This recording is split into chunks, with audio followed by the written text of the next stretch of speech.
everybody, welcome to this week's Who's Who Storytime. And this week we're going to read two of my favorite biographies that have been published in recent years. And these two biographies are about two people who were involved in the New York Public Library. So I might be biased when I say they're my favorites because I am a librarian and I'm from New York. So that might be why I love them, but I think you'll love them too. So the first person we're going to talk about is Pura Belpré, who was the first Puerto Rican librarian in New York City. And when she started working at the New York Public Library, she realized that there were no books written in Spanish for kids, and there were no books written about the folktales and fairy tales that she had read and listened to growing up in Puerto Rico. So she wrote to a publisher and she helped publish these folktales and fairy tales in Spanish and English, and they became the first mainstream Latinx storybooks to be published. How awesome is that? She had such a huge impact on literature that in 1996, the American Library Association named an award after her. And it's called the Pura Belpré Award, and it's awarded to a Latinx author and illustrator who are writing about the Latinx experience. And actually, the book that we're reading won a Pura Belpré honor. And it's a book about Pura Belpré. It's funny how that happens. So this book is called Planting Stories, The Life of Librarian and Storyteller Pura Belpré. It was written by Anika Aldamoy Denise, and it was illustrated by Paula Escobar. So let's look at the back of the book, because it wouldn't be a who's who without looking. And we have, of course, a biography about Pura Belpré. And then we have a lot of sources. We have a bibliography, so these are the sources that the author used to write the book. We have archival collections, which means archives are like really old documents that you can look at. We have some films that you could watch. We have books that the author recommends for you to read. And then we have the books that Pura Belpré helped publish and become mainstream. So that's a lot of sources that you can look at if you check this book out for curbside. So let's read. Planting Stories, The Life of Librarian and Storyteller Pura Belpré. And I'm going to move closer. Okay. It is 1921. Pura Teresa Belpré leaves her home in San Juan for a visit to Nueva York. Words travel with her, stories her abuela taught her. Cuentos folclóricos Pura retold in the shade of a tamarind tree in Puerto Rico.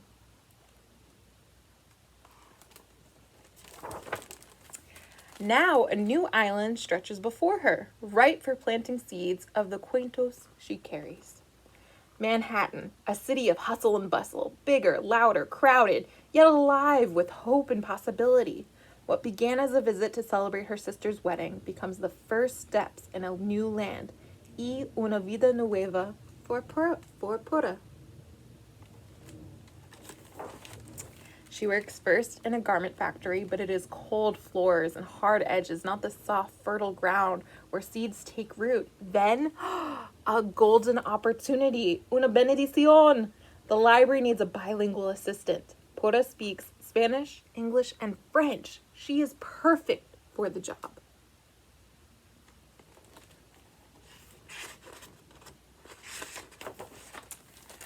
How lucky for the library I missed a line, I'm sorry. But where are her abuela's stories? Not one folktale from Puerto Rico is on the shelves. How lucky for the library that Pura has story seeds ready to plant and grow.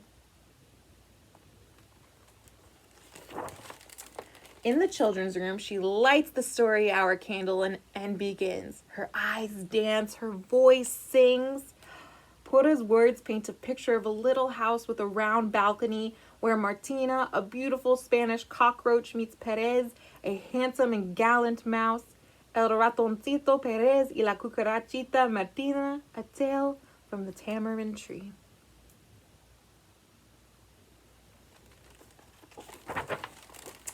When Pura's story is done, each child makes a wish on the candle, and with a wisp of air, whoosh, la vela is blown out. Now Pura has a wish too, to plant her story seeds throughout the land. Pura needs to make puppets. She snips and sews their clothes, paints their delicate faces. Families come to hear folktales en inglés y español to watch Pura's puppets dance across the stage of her stories.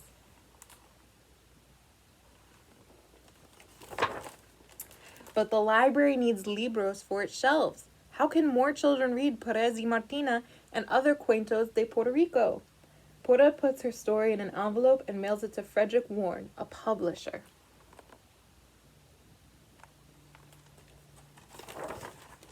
Soon, Perez y Martina is a book! Now a published author, puppeteer, and storyteller, Pura travels from branch to branch, classroom to churches and community centers, planting her story seeds in the hearts and minds of children new to this land who wish to remember la lengua y los colores of home.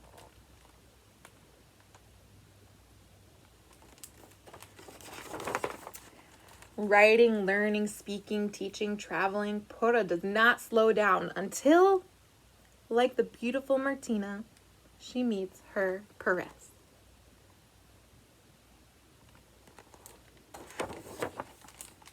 On a December day in New York, Pura marries the musician Clarence Cameron White. Un año away from the library, she decides 1 year to start a new life as a wife. But a year stretches on. Together they travel to new cities. Clarence plays his music. Pura tells her stories.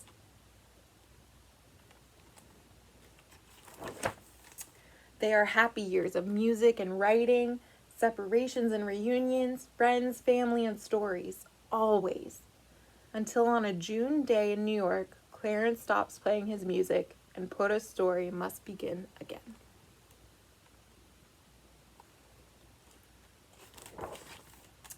It is 1961. Pura returns to the library. There are others now, storytellers who make puppets dance, who read Perez y Martina, The Tiger and the Rabbit, Juan Bobo, The Three Magi, and many more of Pura's stories to the children.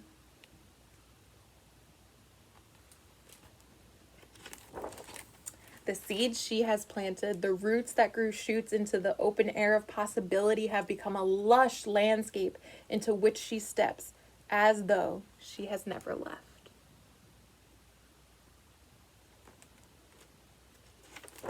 And that's the end of the story. So I would definitely check out this book because there's so many awesome things to read that the author recommends. Okay, the next person we're going to talk about is also involved in the New York Public Library, or she was involved in the New York Public Library. And that person is Margaret Wise Brown, who you might know. She wrote Goodnight Moon, The Runaway Bunny.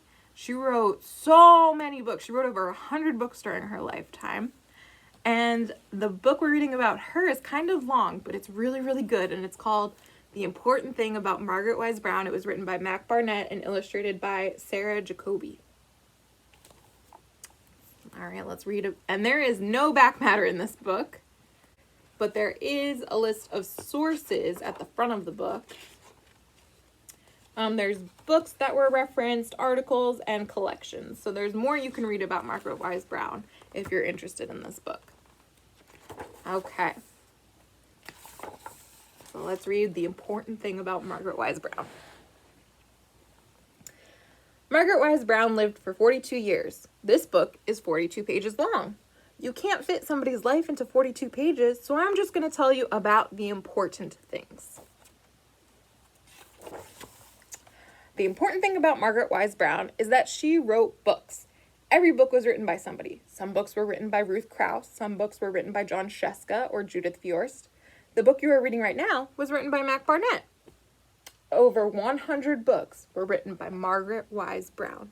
You can see some of the books and illustrations. There's Goodnight Moon. Let's see what else we can find. There's some of Mac Barnett's books down here. They All Saw It. Mr. Dog, The Runaway Bunny, The Little Fur Family, The Important Book by Margaret Wise Brown. You can see all those books in this picture.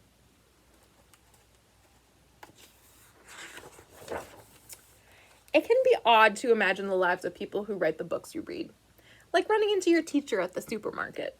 But authors are people. They are born and they die. They make jokes and mistakes. They fall in love and they fall in love again.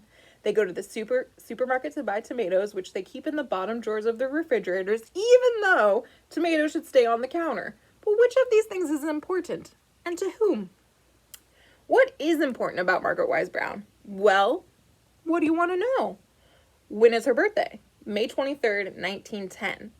What color was her hair? Golden, like the color of Timothy Hay. Did she ever fall in love? Yes, with a woman called Michael and a man called Pebble. Did she have a dog? She had lots. What was her favorite dog's name? His name was Crispin. Was he a good boy? She thought so, but he bit lots of people. Is any of this important? Why do you ask? What is important about Margaret Wise Brown? When Margaret Wise Brown was 6 or 7, and she lived in a house next to the woods, she kept many pets. A dog and 2 squirrels, 7 fish, a pair of guinea pigs, a wild robin, and 36 rabbits. Do you know the book Goodnight Moon? Yeah? That might explain why the main characters are rabbits in that book. This is a story about a rabbit. Margaret's rabbits lived in a great big hutch. At first there were a few, and then there were many. That's how it is with rabbits. They are born and they die, and when one of Margaret's rabbits died, she skinned the rabbit and wore its pelt. Margaret wrapped herself in rabbit's fur and paraded before her brother and sisters, and the other rabbits as well. There are people who will say a story like this doesn't belong in a children's book, but it happened. Margaret Wise Brown took up a rabbit and took off its pelt, and she did it when she was a child. And isn't it important that children's books contain the things children think of and the things children do, even though those things may seem strange?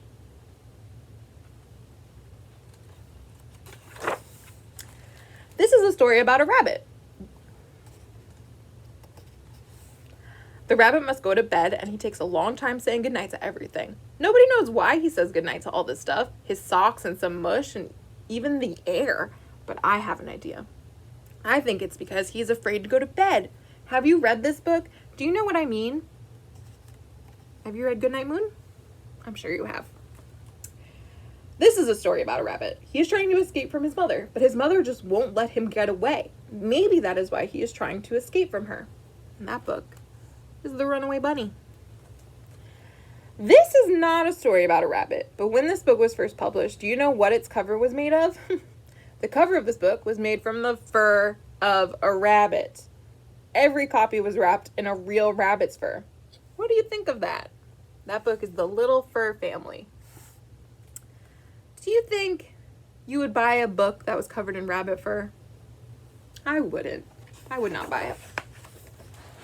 People thought Margaret Wise Brown was strange, and they thought her books were strange too. Now it's true that Margaret Wise Brown did strange things. She swam naked in cold water. She put a door in her house that led out to a cliff that plunged into the sea. And when Margaret Wise Brown first got paid to write a book, do you want to know what she did with the money? Margaret Wise Brown found a flower cart on a street in the city, and she bought the whole thing. Not the cart, not the horse, but every last flower.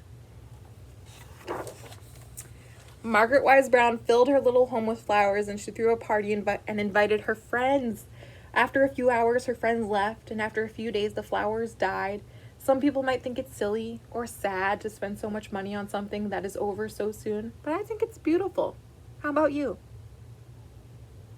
Now it's true that Margaret Wise Brown wrote strange books. In her books, you would turn the page and the story would suddenly change. Sometimes a duck would appear for no reason, and the narrator would often stop telling the story and ask the reader a question. Now, isn't that a strange thing to do?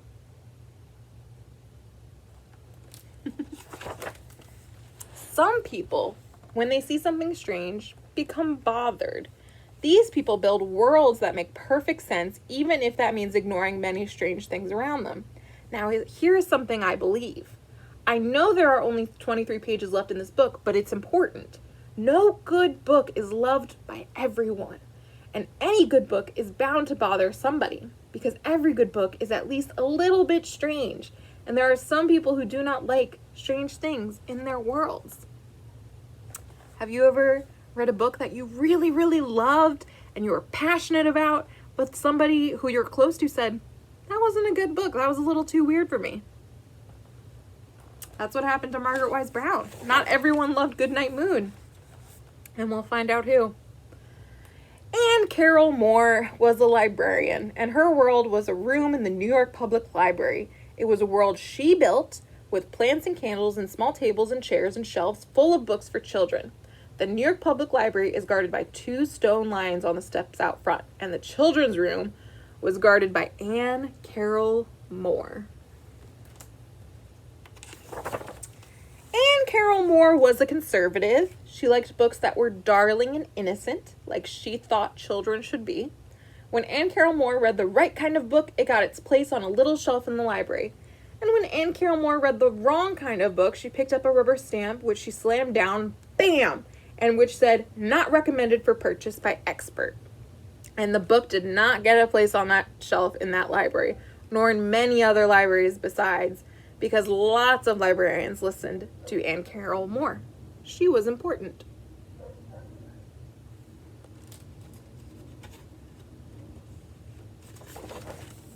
So Anne Carroll Moore would sit at her desk with a stack of books and a rubber stamp and a wooden doll named Nicholas Knickerbocker. Nicholas Knickerbocker went everywhere with Miss Moore. He had his own luggage and he had his own bed. And if you ever had a dinner at Anne Carroll Moore's house, you might find yourself sitting next to Nicholas Knickerbocker, who had his own plate and a fork and a knife, and you'd have to ask him, how do you do?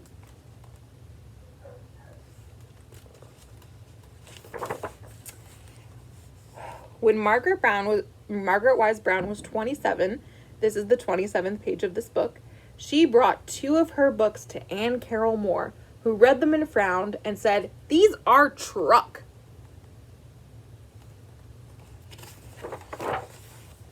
Truck was not good. Truck means worthless. It means garbage. Anne Carroll Moore thought these were the wrong kind of books. But do you know what Nicholas Knickerbocker thought? Nothing. Nicholas Knickerbocker was made of wood. He didn't have a brain. Margaret Wise Brown's books were not recommended for purchase by expert. And so this book did not get to come into the library. And this book did not get to come into the library. And even this book, which you've probably read, and if you haven't, you should, did not get to come into the library. Goodnight Moon was not allowed in the New York Public Library because of Anne Carroll Moore. By the time Goodnight Moon was written, Anne Carroll Moore had retired, but she'd still go to her old desk, which was now someone else's, someone named Frances, and she'd tear up the list of books Frances liked and put down a list of her own. Though, to be fair, I don't think Frances liked Goodnight Moon either. In fact, there was a time when even Margaret Wise Brown did not come into the library. I know we are nearing the end of this book, which only has 42 pages, but this is important. There was once a tea party at the New York Public Library. Authors were there, and illustrators were there, and Anne Carroll Moore was there, and so was Frances. But when Margaret Wise Brown walked up the steps to the front door, she wasn't allowed inside. She didn't have an invitation. So when people with invitations walked up to the library, do you know what they found? Right in the middle of the stairs?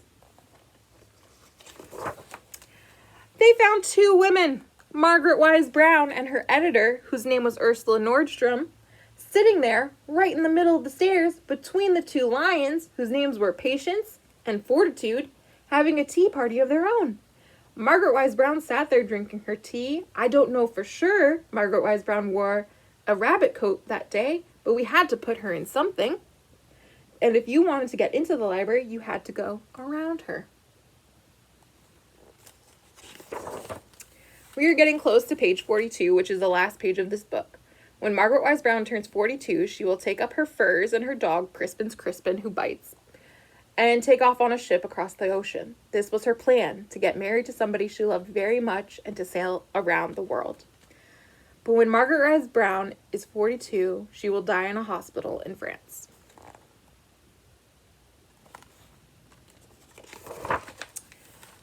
Lives don't work out the way most books do. They can end suddenly as fast as you kick your leg in the air. Lives are funny and sad, scary and comforting, beautiful and ugly. but not when they're supposed to be, and sometimes all at the same time. There are patterns in a life and patterns in a story, but in real lives and good stories, the patterns are hard to see, because the truth is never made of straight lines. Lives are strange, and there are people who do not like strange stories, especially in books for children. But sometimes you find a book that feels as strange as life does. These books feel true. These books are important. Margaret Wise Brown wrote books like this, and she wrote them for children because she believed children deserve important books. The important thing about Margaret Wise Brown is that she wrote books. And that's the end of this book. So these two books are about two people who are involved in the New York Public Library as a librarian or as someone who wasn't allowed in the library because of the book she wrote. Isn't that a little strange? Could you imagine if me or Miss Kate or Miss Ashley just wouldn't allow an author in a library because we didn't like the book they wrote? That's a crazy idea. We don't do that. And Carol Moore had a lot of opinions. She had a lot of opinions. So I highly suggest taking out both of these books. I would read this book and then read all the books that are mentioned. I would read Goodnight Moon and The Little Fur Family and Runaway Bunny and any of the Margaret Wise Brown books. We have tons of them at the library if you want to learn more about her and her writing. And some more books about the New York Public Library. We have some books about Anne Carroll Moore or Pura Belpré. Or read any of the Pura Belpré honors and winners. There's tons of them, and they're all really great books. All right, so this is the end of this week's Who's Who Story Time, and I hope to see you next week. Bye!